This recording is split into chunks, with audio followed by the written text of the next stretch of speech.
안녕하십니까, 엄민웅입니다. 오늘은 지난 2022년 12월에 출간된 알로제닉 디미네랄 스텐틴 매트릭스, 즉 동종 치아의 BMP를 코팅한 저희 덴틴 매트릭스 이식제에 대한 임상 연구가 인터내셔널 저널 오브 오랄 앤 맥실로페이셜 임플란트에 게재가 되어서 이 논문에 실린 증례 중에 하나를 소개해 드리도록 하겠습니다.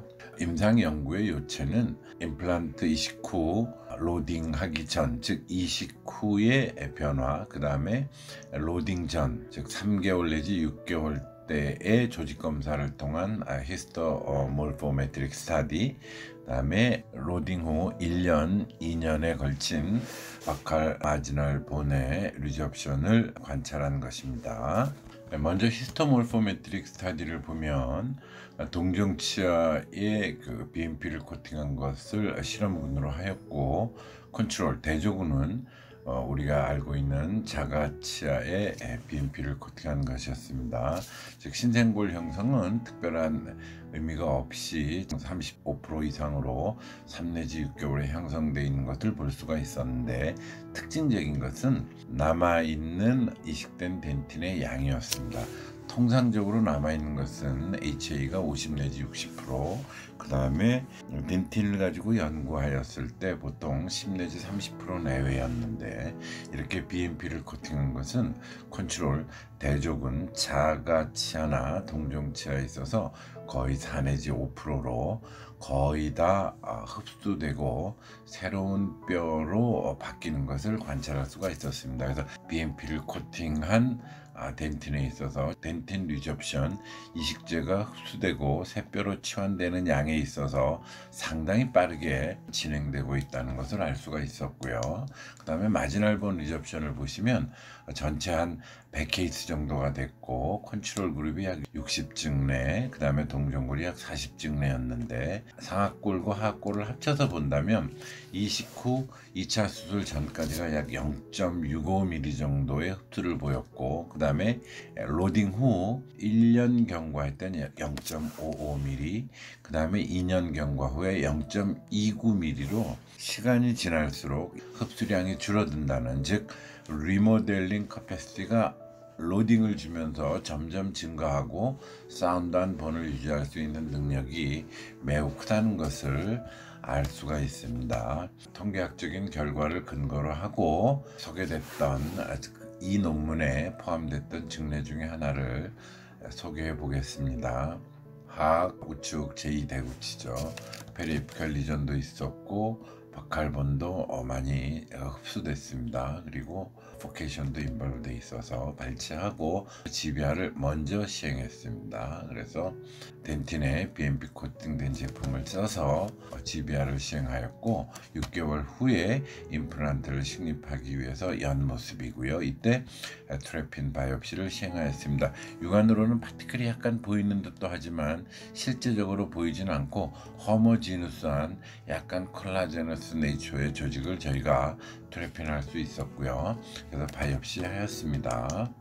이때가 첫 발치 후 GBR 한 모습입니다. 덴틴 파티클이 잘 보이시죠? 그리고 6개월 후의 모습입니다.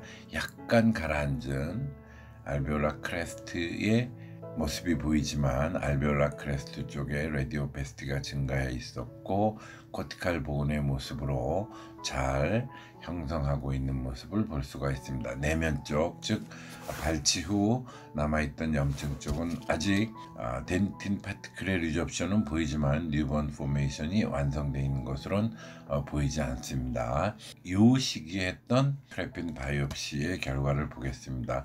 여기가 소켓의 베이스 쪽에 해당하고, 여기가 알베올라 크레스트, 연조직이 많이 보이는 것으로 되어 있죠. 그래서 연조직 밑에는 비교적 호모지너스한 본 조직이 보이고 파티클로 생각되는 것들이 이렇게 보이고 있습니다. 그래서 이것을 히스톨로지를 보면 여기 파이브러스 티슈가 보이죠. 여기 그래듈레이션 티슈처럼 보이는 진지바 쪽 에어리아가 되겠고, 이 아래 아까 뉴본 포메이션이 되어 있는 걸로 보입니다. 실제로 조직에서도 상당한 양의 신생골이 알베올라 크레스트 쪽에 형성되어 있는 것으로 보이고요. 그 다음에 트래핀에서 보이는 이 하얀 부분, 남아있는 덴틴 파티클로 보이는데, 여기 진하게 염색된 이쪽 하나, 그 다음에 두 개, 세 개 정도의 파티클이 보이고 있습니다. 물론 여기 있는 파티클은 진지바에 포함된 것이죠.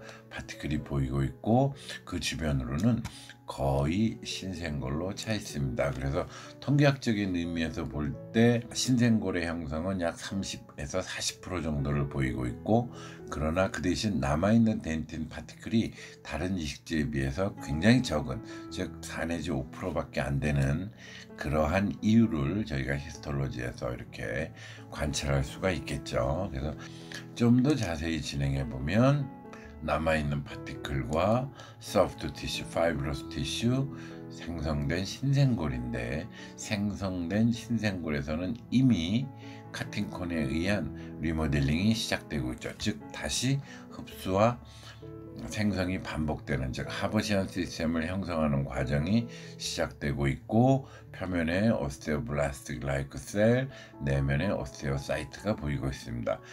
그리고 오븐본이죠. 새로 생성된 뼈는 왕성하게 리모델링하고 있고, 남아있는 덴틴 파티클은 얼마 되지 않지만 여전히 흡수와 신생골 치환이 이루어지고 있다, 이렇게 볼 수 있겠습니다. 그렇다면 3 내지 6개월째 이런 포텐셜을 가진 힐링되는 상태가 롱텀으로는 어떻게 되느냐 보겠습니다. 이게 6개월에 트래핀 바이옵시를 하고 임플란트를 식립하고, 바칼 쪽에 보시면 저희가 몇 번 소개해 드렸던 링괄 코티칼본에 맞춰 식립하고, 나머지 바칼 쪽에 부족한 부분은 1 내지 2mm GBR을 하는 것으로 되어 있었죠. 그래서 이 덴틴 파티클이 매우 희미하게 보입니다. 이 임플란트는 13mm 임플란트인데, 이때 저희가 식립하고 그동안에 생성된 바칼 코티칼본의 높이를 9.5mm라 한다면, 그리고 이때 임플란트를 식립하고 3개월 후에 세컨 서저리와 함께 펑셔널 로딩을 시행하였습니다. 이때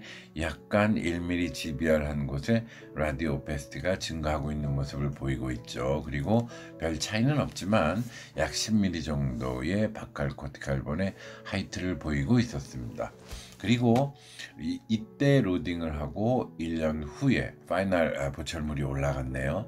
1년 후에 바칼 마지널 본을 보면 10.2mm로 증가했습니다. 즉 저희가 임플란트 식립 당시에 시행하였던 1mm GBR의 효과를 좀 전 히스톨로직 스타디에서 저희가 관찰했듯이 BMP가 코팅된 덴틴 파티클의 리모델링 파워에 의해서 점점 본을 만들고 있는 것을 알 수가 있겠습니다. 그래서 흡수가 되는 게 아니고 이 증례에서는 좀 증가했죠. 다시 10.2mm로 증가했고, 펑셔널 로딩 후 24개월에서는 바칼 쪽의 코티칼 본이 10.7mm로 증가했습니다.